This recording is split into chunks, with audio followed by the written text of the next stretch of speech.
ओम कृष्णाय वासुदेवाय हरे परमात्मने प्रणतक्लेशनाशाय गोविंदाय नमो नमः। जय एक लिंगनाथ, जय मैं माँ चावंडी। आज हिंद पुराण कथा के अंतर्गत हम लोग श्रवण करेंगे जौहर के विषय में। शाका अर्थात युद्ध के समय पुरुष केसरिया वस्त्र पहनकर दुश्मन सेना पर शेर के समान टूट पड़ते हैं, मरने जीने की परवाह नहीं करते हैं, इसको शाका कहा जाता है। नारियां जलते ही यज्ञ में कुल देवी की उपासना करके प्रवेश कर जाते हैं, इसको जौहर कहा जाता है। अर्ध शाका एक होता है जिसमें पुरुष केसरिया वस्त्र पहन करके शत्रु सेना पर टूट पड़ते हैं, भयंकर मारकाट मचाते हैं, और जब ये पुरुष जीत जाते हैं युद्ध को तो नारियां जौहर फिर नहीं करती हैं, इसको अर्ध शाका कहते हैं। अर्थात पीले केसरी वस्त्र धारण करके के युद्ध में टूट पड़ना ये शाका है। नारियों को अपने लाज को बचाने के लिए जब अग्नि में कूदना पड़ता है, जलना पड़ता है, उसको जौहर कहते हैं। 1301 में प्रथम जल जौहर हमीरदेव चौहान की रानी रंगा देवी ने रणथंभौर में किया था। पद्मला तालाब में कूदकर जल जौहर किया तथा कुमारी कन्याओं सहित राजकुमारी पद्मला ने जौहर किया, इसलिए जल जौहर कहलाता है।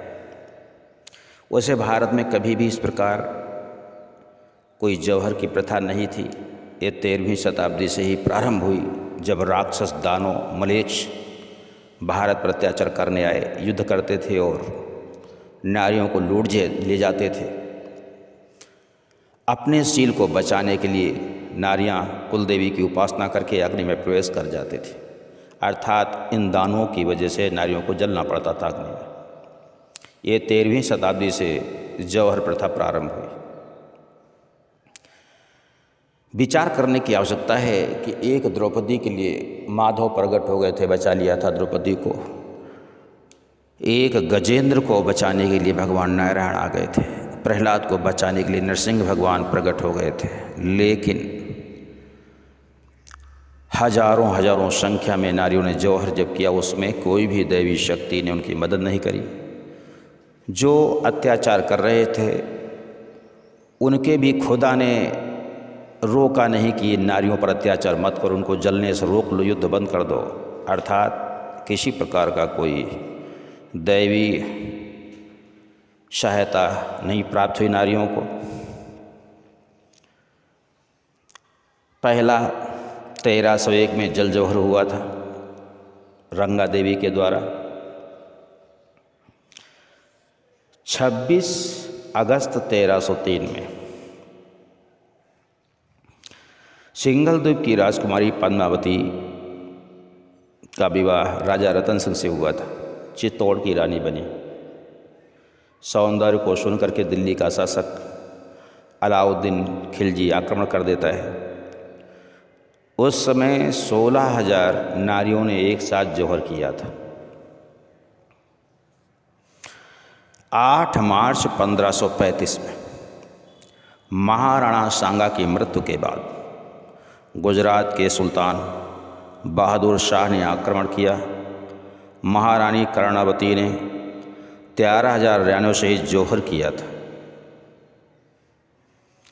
अकबर के आक्रमण के समय 1568 में होली के दिन महाराजा उदय सिंह के शासनकाल में जौहर हुआ। महाराजा उदय सिंह के 22 पत्नियां थीं, 22 पुत्रियां थीं और 56 पुत्र थे इनके। 24 फरवरी 1568 होली के दिन अर्धरात्रि में ये दिव्य हृदय विदारक जौहर हुआ। रावत पत्ता चुंडावत की पत्नी फूल कुंवर ने 32,000 नारियों के से दुर्ग में अलग अलग स्थानों पर 3 जगह जौहर किया। रावत पत्ता चुंडावत के महल में जौहर हुआ, रावत साहब के महल में जौहर हुआ, ईश्वरदास जी के महल में जौहर हुआ। होली के इस पावन पर्व पर 32,000 नारियों ने जौहर किया। 30,000 नागरिक जिनका कोई कसूर नहीं था उनको अकबर की सेना ने रौंद दिया, मार दिया। 8,000 सैनिक थे अपने किले की रक्षा करने वाले, उनको भी इस क्रूर सेना ने मार दिया। इसलिए भारत में ये घनघोर होली के पावन पर्व पर अत्याचार हुआ, जिस अत्याचार को देख करके वसुंधरा भी सहम गई थी। आज भी जब होली के दिन ये जौहर भारत को याद आता है तो भारत की रूह कांप जाती है। जैसलमेर में अलाउद्दीन खिलजी का आक्रमण हुआ। भाटी शासक मुगल राजकुमार रतन सिंह अनेक वीरों ने युद्ध करते हुए रक्त से स्नान किया। ललनाओं ने कुलदेवी की पूजा कर अग्नि में प्रवेश किया। जैसलमेर में ही फिरोज शाह तुगलक के आक्रमण के समय रवल दोदा, त्रिलोकसी व अन्य भाटी सरदारों और योद्धाओं ने लड़ते हुए वीरगति पाई। दुर्ग में स्थित नारियों ने जौहर किया। सिवाना में 1308 में अलाउद्दीन के सेनापति कमालुद्दीन ने शासक शीतलदेव को घेरा, तब युद्ध करते हुए वीरगति पाई और नारियों ने जौहर किया। सिवाना में ही 1600 ईस्वी में अकबर के शासनकाल में जोधपुर के मोटा राजा उदय सिंह के नेतृत्व में सिवाना पर आक्रमण हुआ।